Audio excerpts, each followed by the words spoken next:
A few years ago, I found myself in a transitional phase between jobs, seeking a sense of purpose. Life wasn't at its best during that period.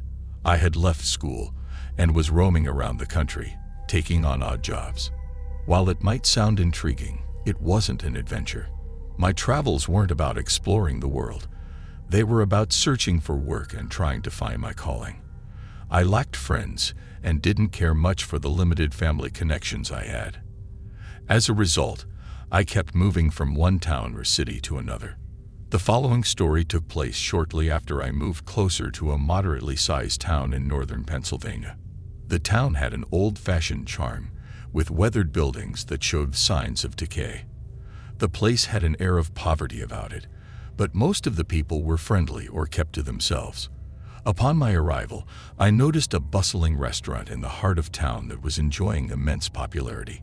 Given my culinary background, I thought I could contribute, so I stepped inside and was quickly hired. After working for about a week, I felt optimistic about my situation. Though it seemed fast, I envisioned myself settling down in this town. However, there was a catch. I still lived about 40 minutes away, which felt like a considerable distance due to my unreliable car. A few weeks passed, and I grew certain that this town was where I belonged. I began searching for a place to live in or near the town, but my quest wasn't proving successful. It was frustrating having to drive home late at night when the restaurant closed. One Saturday, I ended up working until 3:45 in the morning, feeling exhausted and longing for rest. As I embarked on the long drive home, I cranked up some 80s music to stay awake. The drive itself wasn't terrible, just lengthy, featuring endless stretches of countryside and farmland. Around halfway through the journey, I noticed a white Mazda parked on the side of the road with its hazard lights blinking. A small woman stood by the car, waving me down urgently. Although I knew I should have continued driving, I empathized with her situation and decided to help. As I approached her cautiously, she thanked me repeatedly. I inquired about the problem, but she kept mentioning her tires without providing more details. I offered to assist, asking if it was a flat tire or something else, but she didn't seem to comprehend my questions. As I got closer, I took a good look at her and noticed her disheveled appearance.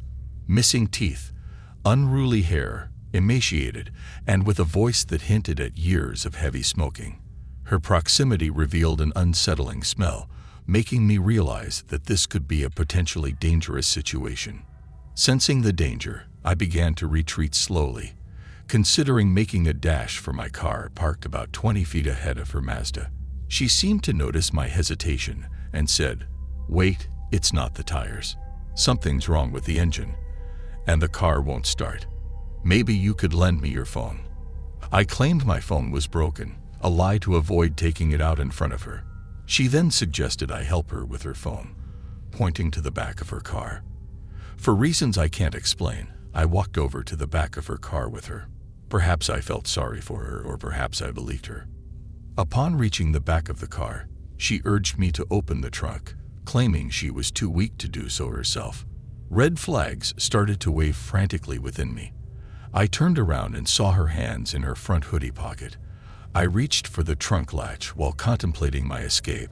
Before I could act, I peered through the back window and saw the silhouette of a person. This sight froze me, and just as I was about to open the trunk, the woman ordered, "Open it now." Reality snapped into focus, and I realized my mistake. I swiftly pushed her to the ground and sprinted to my car. Igniting the engine, I sped away, glancing in my rearview mirror to witness a horrifying scene. In a fraction of a second, I saw a man wearing a beanie charging towards my car, while the woman brandished something that might have been a weapon.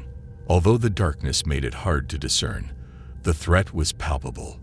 I drove at high speed, sweating and anxious, exceeding the speed limit as I raced home. Upon arrival, I immediately contacted the police to report the incident. Lack of cell service on those remote roads had delayed my call. I couldn't be sure of their intentions, but it was evident that whatever they had planned was sinister. Something changed within me after that experience. Soon after, I returned to my hometown and enrolled in the community college. To this day, driving on dark, deserted roads triggers memories of that terrifying night, a nightmare I doubt I'll forget anytime soon. About a year ago, a deeply unsettling incident left me traumatized. It unfolded during my journey home from college, which was a 6-hour drive from my parents' place. I opted to head home after my final day of classes to spend the summer with my family and prepare for my senior year in the upcoming fall. Regrettably, my summer break began with an unforgettable memory that etched itself into my mind. My last exam concluded around 4 p.m., and I chose to share a meal with some friends whom I wouldn't be seeing over the summer. Our get-together extended longer than I'd planned, and I only commenced my drive back around 9 p.m. Anticipating an arrival time of roughly 3 a.m., my parents weren't exactly thrilled about the late-hour drive. The initial stretch of the journey from the restaurant was smooth, a mere 10-minute drive to the highway, followed by a mostly straight path leading to my hometown. I relish nighttime driving. The sparse traffic and the sensation of covering vast distances in a vehicle invigorate me. It's a chance to immerse myself in my thoughts or enjoy early 2000s tunes while feeling content. My tendency to stay up late worked to my advantage, ensuring that concerns of fatigue didn't weigh on me. However, around the 2-hour mark, a heavy storm rolled in, rendering visibility challenging with its sideways rain. Prioritizing safety, I pulled into a rest area consisting of a 24-hour gas station connected to a fast food joint. My intention was to grab a Red Bull and a quick bite, settling in to read until the rain abated. For the first time in a while, I was unhurried, thanks to a break from my school routine. Carrying some snacks and my book, I hunkered down in my car, appreciating the bustling activity at the rest stop despite the late hour. Gradually, the rain subsided into a light sprinkle, but I was determined to finish the last chapters of my book.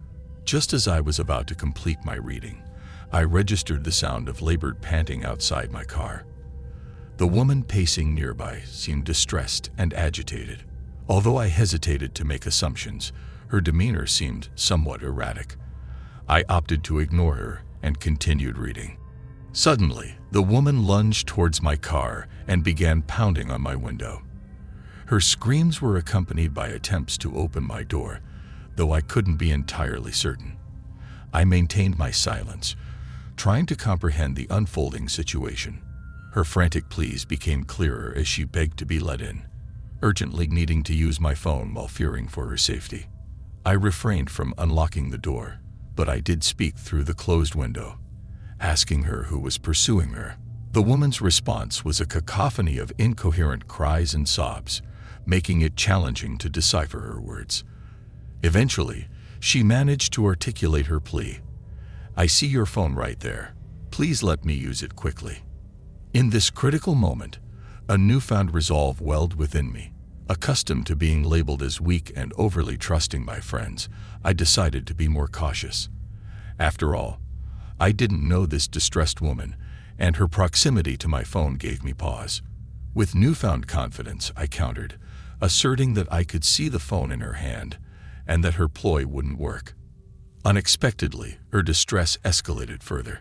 She brandished the phone, revealing a shattered and cracked screen, and cried out about her husband breaking her phone.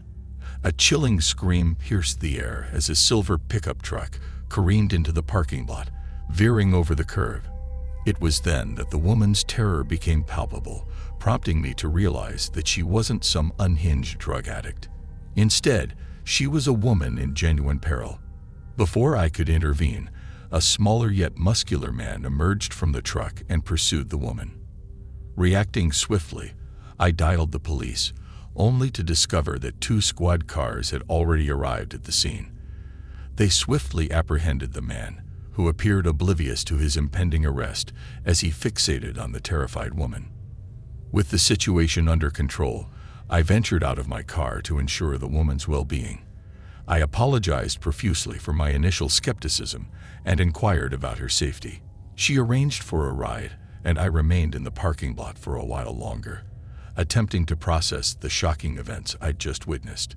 Inside the convenience store, as I acquired coffee for the remainder of my drive, I conversed with the cashier. She recounted the woman's frenzied entrance, recounting tales of an abusive husband in pursuit, and acknowledged the challenges of discerning the truth amidst the nightly influx of erratic individuals. She had called the police for the woman, but had also asked her to leave due to suspicions of substance use.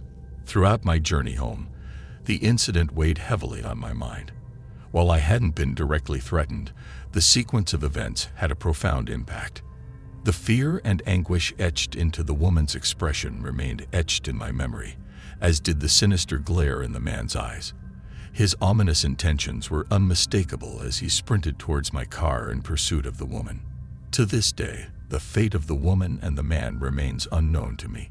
What drove him to such malevolent actions remains a chilling enigma. Reflecting on that night, I realize that while I may not have been in immediate danger, the emotional toll and lingering unease serve as a haunting reminder of the fragility of our surroundings.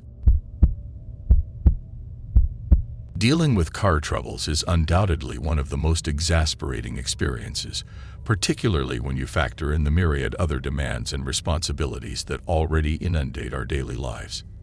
Picture this: you're already running late for work, or perhaps embarking on a promising first date, and just as you're about to navigate the day's challenges, your car decides to break down. It's like the universe decided to throw you a particularly cruel curveball, and the frustration can feel insurmountable. This, among other compelling reasons, prompted me to reevaluate my approach to vehicle ownership, transitioning from the conventional practice of purchasing cars to the more pragmatic choice of leasing. The allure of minimal upkeep and the assurance of a dependable vehicle every few years were too appealing to ignore. Reflecting back, about 4 years ago, a rather unsettling incident took place that further solidified my shift in perspective. During what should have been a routine maintenance visit for my trusty SUV, a disconcerting revelation emerged. There was a recall that demanded immediate attention. Though I didn't initially flinch, considering recalls generally don't inflict additional financial strain, little did I anticipate the intricate sequence of events that would follow. After patiently biding my time for several hours as the automotive artisans worked their magic, I finally left the service center, looking forward to resuming the rest of my day's activities. Alas, as luck would have it, just as I merged onto the highway, the insidious glow of the dreaded check engine light cast a foreboding ambience within the vehicle's cabin. Furthermore, the car seemed reluctant to surpass a modest speed of 40 miles per hour, akin to an unwilling marathon runner relegated to a leisurely jog. Immediately, I made a hasty U-turn and hastened back to the workshop, determined to unveil the source of this perplexing predicament. The diagnosis was a rather curious one. The very components that were adjusted as part of the recall had, somewhat ironically, initiated this bewildering malaise. Although perturbed, there was a silver lining. It appeared to be a straightforward issue to remedy. Fast-forwarding a few days, a distressing déjà vu ensued as the identical conundrum materialized once more. The check engine light casting its malevolent glow, and my SUV exhibiting a marked reluctance to. As the sands of time cascaded onward, approximately 1 week later, a lingering sense of disquiet still lingered in the recesses of my mind. My daily routine found an unexpected interruption in the form of an enigmatic phone call, the digits on the screen unrecognizable. With a tinge of exasperation, I answered, met only with an eerie silence. My repeated hellos yielded no response, save for an eerie cadence of whispers and what seemed like labored breathing. Frustrated, I disconnected, yearning to return to my cinematic indulgence. Alas, my reprieve was short-lived, as the same unfamiliar number asserted its presence yet again, this time with the soft symphony of breaths more discernible.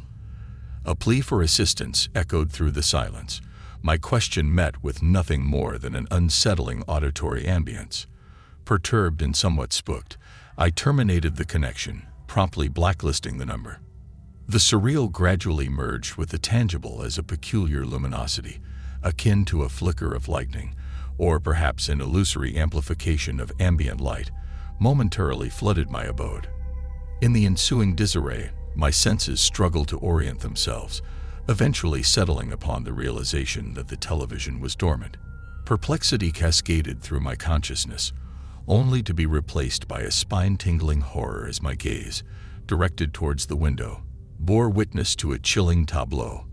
A male figure, fleetingly illuminated by a phantom light, was retreating from the periphery of my dwelling, his trajectory guiding him towards an inconspicuous automobile parked along the roadside, an unassuming red relic adorned with an array of Sunoco gas stickers.